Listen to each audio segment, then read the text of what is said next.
Assalamualaikum warahmatullahi wabarakatuh. Saya Sohibul Burhan Al-Fahmi dengan NIM 20 12 21 008 akan sedikit menjelaskan tentang disabilitas dalam Al-Quran. Pengertian difabel. Dalam bahasa Inggris, istilah tersebut merupakan bentuk eufemisme atau kata yang diperhalus. Difabel digunakan berdasarkan realitas bahwa setiap manusia memang diciptakan berbeda, sehingga hanya sebuah perbedaan, bukan hanya kecacatan. Tuhan menciptakan manusia dengan kemampuan yang berbeda-beda, dengan rencana yang berbeda-beda juga. Hal ini dijelaskan dalam Quran Surat Al-Hujurat ayat 13. Menyebutkan bahwa difabel atau disability adalah sebuah istilah umum untuk menunjuk seseorang atau mereka yang mengalami impairment, kelemahan atau kerusakan, activity limitation atau keterbatasan beraktivitas, dan participation restriction atau keterbatasan partisipasi atau kerusakan fisik dan mental seseorang yang mengakibatkan terhambatnya aktivitas pribadi dan sosial. Dan persoalan disabilitas. Al-Quran bukan hanya kitab suci yang diperuntukkan kepada manusia, tetapi juga banyak membahas tentang manusia. Ada 3 kosakata yang saya temui di dalam Al-Quran yang menunjuk pada manusia, yaitu yang pertama bashar. Bashar merupakan bentuk jamak atau plural dari kata basyaroh yang berarti permukaan kulit kepala, wajah, dan tubuh yang menjadi tempat bertumbuhnya rambut. Kata mubasyarah banyak diartikan oleh ulama fikih dengan mulamasah yang berarti persentuhan kulit. Dalam ilmu fikih, persentuhan kulit antara laki-laki dan perempuan dewasa yang bukan mahramnya adalah hal yang membatalkan wudu. Namun, ada juga ulama fikih yang berpendapat bahwa hal yang membatalkan wudu itu jika laki-laki dan perempuan dewasa yang bukan mahramnya terjadi persetubuhan. Jika hanya bersentuhan atau menempel tidak membatalkan wudu.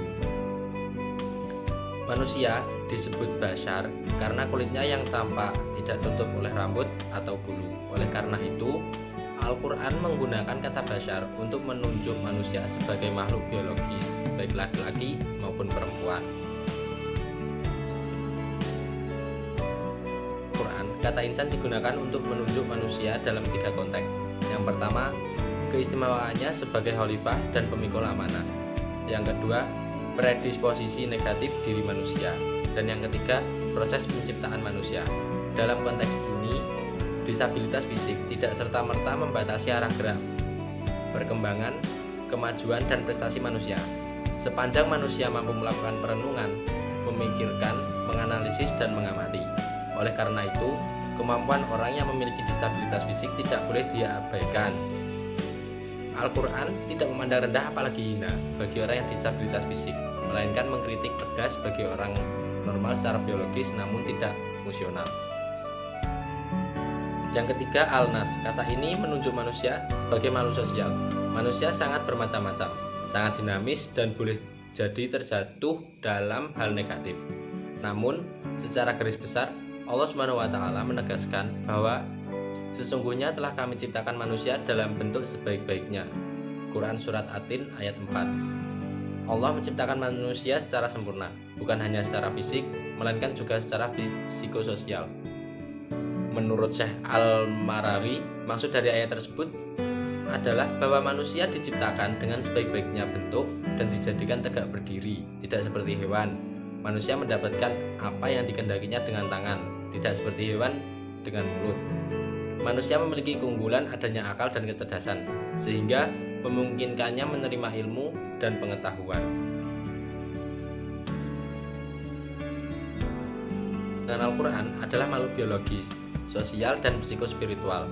Manusia memiliki kesamaan dan perbedaan kemampuan dan kapasitas.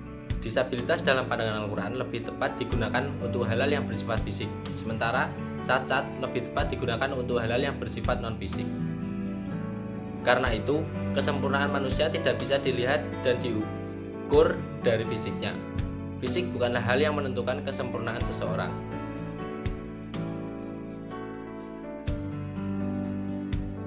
Ada beberapa uraian makna dari kosakata yang diasosiasikan dengan disabilitas fisik dan cacat moral.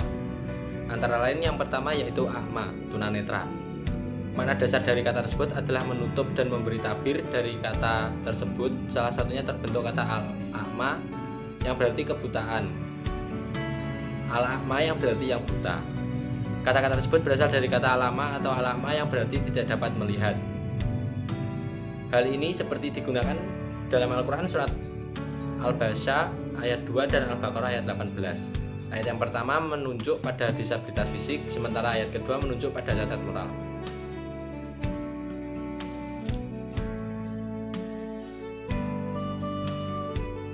Yakni hakiki atau difabel fisik dan metafora.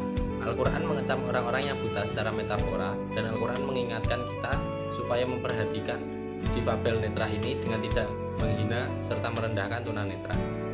Yang kedua, abkam atau tunawicara. Kata abkam ini merupakan bentuk tunggal dari bukem yang berarti seseorang yang sejak lahir bisu atau tidak bisa bicara. Dalam Al-Quran, kata ini digunakan dalam beberapa konteks, antara lain sifat orang yang mendustakan ayat-ayat Allah. Mereka disamakan dengan orang bisu sebab tidak mau menyatakan dan menerima kebenaran. Sifat yang paling hina di sisi Allah sebab tidak mau mengatakan sesuatu yang benar, sehingga sama dengan hewan. Orang kafir yang dihalau pada hari kiamat, di mana mereka ini sebenarnya ingin protes tetapi mereka bisu sehingga tidak dapat berbicara atau berkata-kata.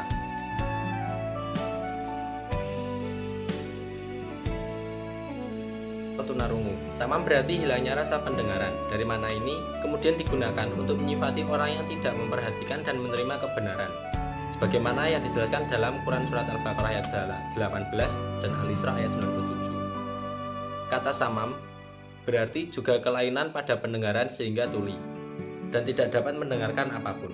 Kata samam ini digunakan untuk tunarungu dan juga pada mereka yang tidak menerima kebenaran yang sampai kepada mereka meskipun memiliki telinga yang baik dan terawat. A'rad atau tunadaksa.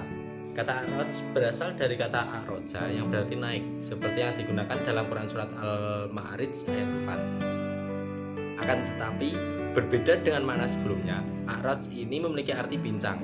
Pincang merupakan cacat tubuh akibat kaki tidak kuat menopang tubuh di atasnya karena terlalu lemah atau kaku.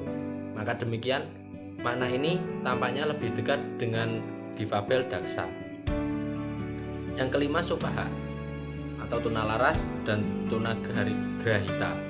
Kata sufaha merupakan bentuk jamak dari kata safah yang berarti ringan dan kurang akal. Lalu makna ini berkembang menjadi bodoh, boros dengan harta, haus, bergerak tidak tentu dan jelas arahnya. Safah berarti juga orang yang tidak mengetahui etika dan sopan santun.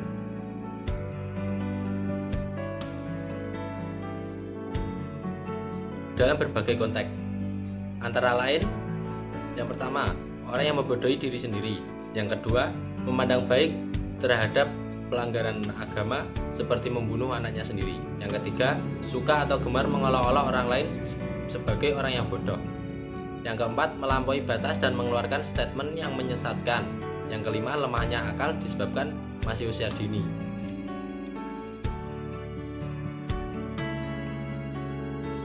Tentang etika sosial terhadap difabel netra. Tadi saya sudah sedikit membahas tentang difabel netra atau tunanetra, yakni orang yang tidak bisa melihat atau buta. Analisis semantik Al-Quran. Pandangan negatif dan perlakuan diskriminatif terhadap people with disability atau penyandang disabilitas atau difabel tidak terlepas dari definisi yang sudah diterima dan membentuk cara pandang umum terhadap mereka. Ada beberapa penelitian membahas tema difabel dalam Al-Quran, seperti karya dari M.A.S. Abdel yang berjudul The Blind and the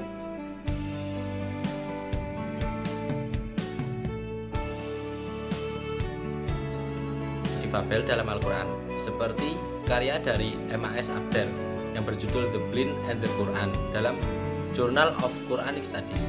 Yang kedua, Waryono Abdul Ghafur yang berjudul Difabilitas dalam Al-Quran dalam buku Membincang Islam dan Difabilitas. Yang ketiga, karya dari Robiatul Adwiyah yang mengkaji secara khusus difabel netra namun bukan pada konteks melihat maknanya dalam Al-Quran.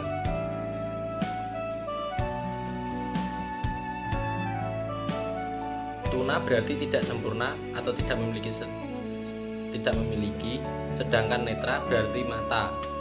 Tunanetra adalah kondisi di mana seseorang tidak dapat melihat atau buta. Mengenai istilah difabel netra telah dikenal tetapi dianggap negatif karena kata disabel menyifati people. Kritikan terhadap istilah ini datang people with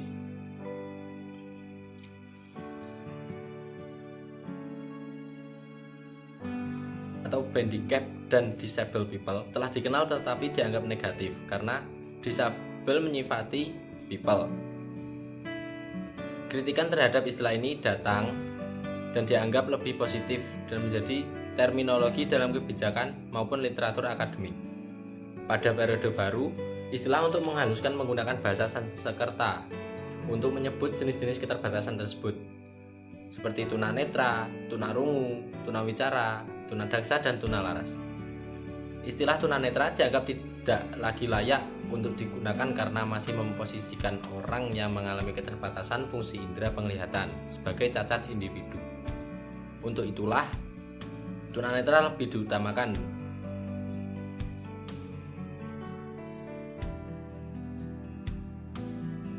Alakma. Berbagai makna alakma dalam ayat-ayat Al-Quran di atas sejatinya membentuk sebuah bangunan yang memiliki karakter khusus dalam dunia Al-Quran. Ada beberapa kata kunci yang membentuk medan sematik. Yang pertama basir, yang kedua ahmah, yang ketiga dalal, yang keempat huda, yang kelima kafaru, 6 amanu, 7 kulub, 8 sum, 9 bukem, 10 a'raj, 11 marid, 12 zulumat, dan nur.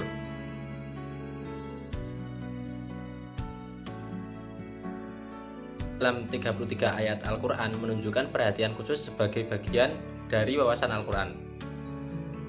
Makna alakma tidak dapat disamakan dengan istilah difabel netra karena kedua kata ini memiliki makna yang berbeda. Penggunaan alakma dengan makna metafora lebih banyak dibanding makna hakiki. Ini menunjukkan bahwa kebutaan fisik atau difabel netra bukanlah kondisi yang perlu dipermasalahkan. Al-Quran bahkan memberikan sebuah apresiasi seperti keringanan untuk tidak ikut perang. Itu disebutkan dalam Quran Surat Al-Fat ayat 17.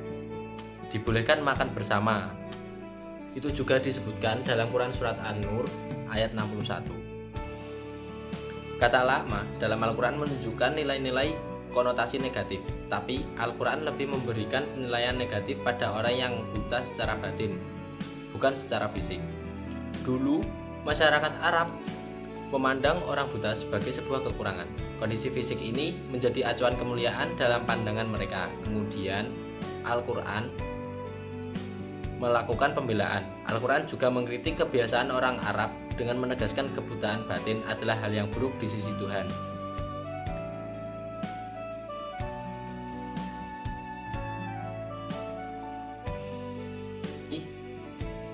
Berikut tadi adalah sedikit penjelasan dari saya terkait dua tema tersebut. Sekian, wassalamualaikum warahmatullahi wabarakatuh.